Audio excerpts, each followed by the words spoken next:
ব্রাত্য বসুর বিরুদ্ধে শ্লীলতাহানির এফআইআর হলো, তাহলে ব্রাত্য বসু কি অ্যারেস্ট হবে সায়নদা? অ্যারেস্ট তো করা উচিত পুলিশের। বিধানসভা স্পিকার, তার ভূমিকা কি? ব্রাত্যবাবু প্রথমে একজন বিধায়ক, তারপর উনি মন্ত্রী। বিধানসভা স্পিকার হিসেবে স্পিকার, তার মেম্বার, তার এরকম একটা কন্ডাক্ট, এরকম একটা আচরণ, স্পিকার কি ভূমিকা পালন করছেন? রাজ্যের মুখ্যমন্ত্রী, তার মন্ত্রিসভার দ্বিতীয় সবচাইতে বড় মন্ত্রী ব্রাত্যবাবু, শিক্ষামন্ত্রী যার হাতে রয়েছে, তার গাড়ির চাকা ছাত্রের ওপর দিয়ে চলে গেল। মুখ্যমন্ত্রী, আরে দোর কোন ফোগড়া কি বললো তাতে আমার কিছু যায় আসে না। ঠিক আছে, ওর প্রশ্নের উত্তর যে দেবে, যারা দেবে তাদেরকে জিজ্ঞেস করো। আমার ভাই এত সময় নেই যে একটা শিক্ষা প্রতিষ্ঠান নিয়ে একটা সিরিয়াস আলোচনার মধ্যে ও কি ফগড়ামো করবে তার উত্তর দিতে হবে। আজ থেকে কেউ একজন যদি চিল্লিয়ে একটা বিধানসভার টিকিট নেওয়ার জন্য বেশি চেল্লায়, তার জন্য ভাই আমি রিপ্লাই দিতে পারবো না, আমার অত এক্সট্রা সময় নেই। কেন সিবিআই লিখছে না যে অভিষেক ব্যানার্জি বা সাহেব যাকে বলা হচ্ছে তিনি মুখ্যমন্ত্রীর ভাইপো? শুধু এইটুকু লিখে দিক না, কেন লিখছে না? আমরা তো এটাই প্রশ্ন করছি। 72 মিনিটের কার্যত যে অডিও রেকর্ডিং, তাতে অভিষেক বন্দ্যোপাধ্যায়ের 73 বার নাম। আমার সঙ্গে রয়েছেন আইনজীবী সায়ন ব্যানার্জি, কথা বলবো দাদার সাথে। বলছে এবার অভিষেক বন্দ্যোপাধ্যায়ের নাম চার্জশিটে। একদম যে অডিও রেকর্ডিং যেটা ইতিমধ্যেই যেটা সিবিআই এর কাছে ছিল, সেটা 73 বার অভিষেক বন্দ্যোপাধ্যায়ের নাম করা হয়েছে। কোন অভিষেক বন্দ্যোপাধ্যায়? কোন অভিষেক বন্দ্যোপাধ্যায়? কালীঘাটের কথা সাহেবকে সিবিআই বলবে, আমরা বলবো না।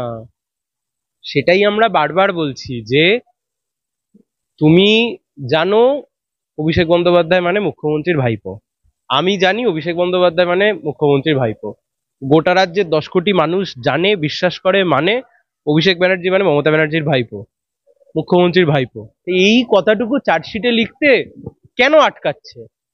কেন সিবিআই লিখছে না যে অভিষেক ব্যানার্জি বা সাহেব যাকে বলা হচ্ছে তিনি মুখ্যমন্ত্রীর ভাইপো? শুধু এইটুকু লিখে দিক না, কেন লিখছে না? আমরা তো এটাই প্রশ্ন করছি। বিজেপি নেতা অরুণ কালীঘাটের হাজরা, বিজেপি নেতা অরুণ হাজরা কালীঘাটের কাকুকে কালীঘাটে চাকরি চুরির টাকা পৌঁছে দিয়েছে। আর কি বাকি রয়েছে আমরা এটাই জানতে চাইছি, কি বাকি রয়েছে?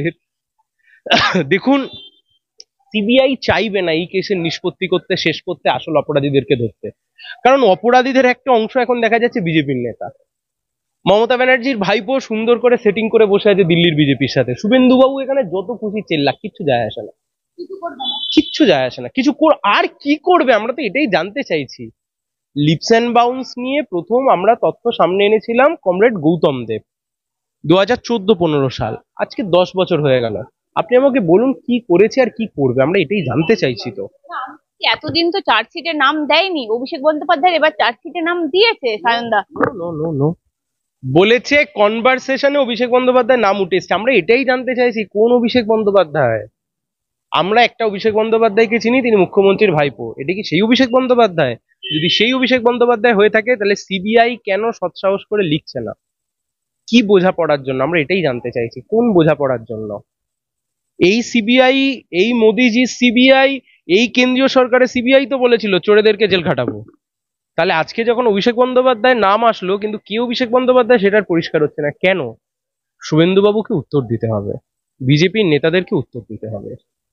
আরেকটা জিনিস আমি এই মুহূর্তে দাঁড়িয়ে আমি বলছি, আপনি দেখেছেন ট্রেনে একজন নিগ্রহের ভিডিও কার্যত, ও সেটা নিয়েও এই মুহূর্তে প্রতিবাদের ঝড় বয়ে যাচ্ছে। এই যে আইন কিভাবে হাতে তুলে নিতে পারে, এই যেখানে সেখানে আইন হাতে তুলে নেওয়া আর একটা প্রবণতা দেখা যাচ্ছে মানুষের মধ্যে। দেখুন, একটা জিনিস পরিষ্কার, আমাদের রাজ্যে যেটা ছিল না আগে, আমাদের রাজ্যে যে ধারণা, যে ধারার প্রচলন ছিল না, আইনের শাসনের ওপর ভরসা ছিল, আজকের দিনে দাঁড়িয়ে তৃণমূলের আমলে যেন খাপ পঞ্চায়েত মার্কা একটা মনোভাব মানুষের মধ্যে দেখা যাচ্ছে, যেটা সরকার পক্ষ চালিয়ে দিয়েছে। এবং চালিয়ে দিয়েছে বলেই আজকে আইন হাতে তুলে নেওয়ার প্রবণতা এসছে, দুঃখের হলেও সত্যি, স্বাভাবিকভাবে। এবং মানুষের এটা মনে হয়েছে তাই জন্য করছে, দুঃখের হলেও সত্যি। গ্রাফিক্স করে দেখাচ্ছে সায়নদা, বলছে যুক্তি থাকলে সিপিএম এর কাছে দেখ। গ্রাফিক্স করে যদি যেত, গাড়ির চাকা যদি যেত, তাহলে আক্রান্ত আরো বেশি করে ইন্দ্রানুজের চোট হতো, আরো বেশি করে চোখের হাড় ভেঙে যেত। ব্রাত্যবাবু ইন্দ্রানুজের বাবাকে ফোন করে দুঃখ প্রকাশ করেছেন, আমি যতদূর শুনেছি, কাগজের মাধ্যমে পড়েছি। তাতে পাশ থেকে কেউ একজন যদি চিল্লিয়ে একটা বিধানসভার টিকিট নেওয়ার জন্য বেশি চেল্লায়, তার জন্য ভাই আমি রিপ্লাই দিতে পারবো না, আমার অত এক্সট্রা সময় নেই। আলোচনা হচ্ছে ছাত্র সংসদ নির্বাচন নিয়ে, আলোচনা হচ্ছে ইলেকশন হবে কি হবে না, আলোচনা হচ্ছে শিক্ষা প্রতিষ্ঠানে শিক্ষামন্ত্রীর কন্ডাক্ট নিয়ে। তাহলে এই প্রশ্নের উত্তর তো আজকে দিতে হবে যে কেন, কিসের জন্য, কোন কারণে আজকে ওয়েব কুপা চুপ বা তৃণমূল কংগ্রেসের ছাত্র সংগঠন চুপ। আমি যতদূর যা জানি দেবাংশু তো সম্ভবত ওদের আইটি সেলের ইনচার্জ। আইটি সেলের ইনচার্জকে ইউনিভার্সিটি নিয়ে গল্প দিতে হচ্ছে কেন? ছাত্র সংগঠনটা কোথায় গেল? কিছুদিন আগে একটা খুব চেল্লামিল্লি করলো অভিষেক দা কি নাড়োসে, হাম কি নাড়োসে, ইনকি নাড়োসে, সে আবার শুনলাম যাদবপুর বিশ্ববিদ্যালয়ের একসময় দায়িত্ব পেয়েছিল, সেই বা কোথায় চলে গেল? আচ্ছা আমি খুঁজছি না আমাকে, ভাই আমি কেন খুঁজতে যাব? আমি বলছি এদেরকে তো দায়িত্ব দেওয়া হয়েছিল, এসব সাইট কাটিয়ে দিয়ে, শ্রীরামপুরকে সাইট কাটিয়ে দিয়ে এখন আইটি সেলের ইনচার্জ বিশ্ববিদ্যালয় নিয়ে কমেন্ট করবে, আর তার কমেন্টের উত্তর আমাকে দিতে হবে। I am sorry to say. Wanted poster SFI এর পক্ষ থেকে ব্রাত্য বসুর নামে ওয়ান্টেড পোস্টার ছেয়ে গেছে। স্বাভাবিক, এসএফআই ধক আছে বলে দিয়েছে।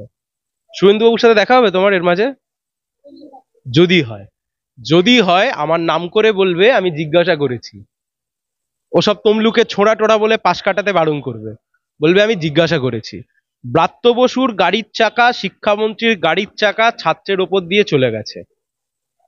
আমরা বলেছি ব্রাত্য বসুকে গ্রেপ্তার করতে হবে, ব্রাত্য বসুকে পদত্যাগ করতে হবে।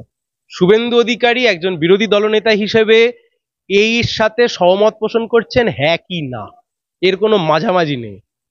আবার বলছি, তোমাকে বলতে সুবিধা হবে, তুমি খালি জিজ্ঞাসা করো শুভেন্দু বাবুকে যে আমি প্রশ্ন করেছি ব্রাত্যবাবুর গাড়ির চাকা, শিক্ষামন্ত্রীর গাড়ির চাকা ক্যাম্পাসের মধ্যে, বিশ্ববিদ্যালয়ের মধ্যে ছাত্রের উপর দিয়ে চলে গেছে।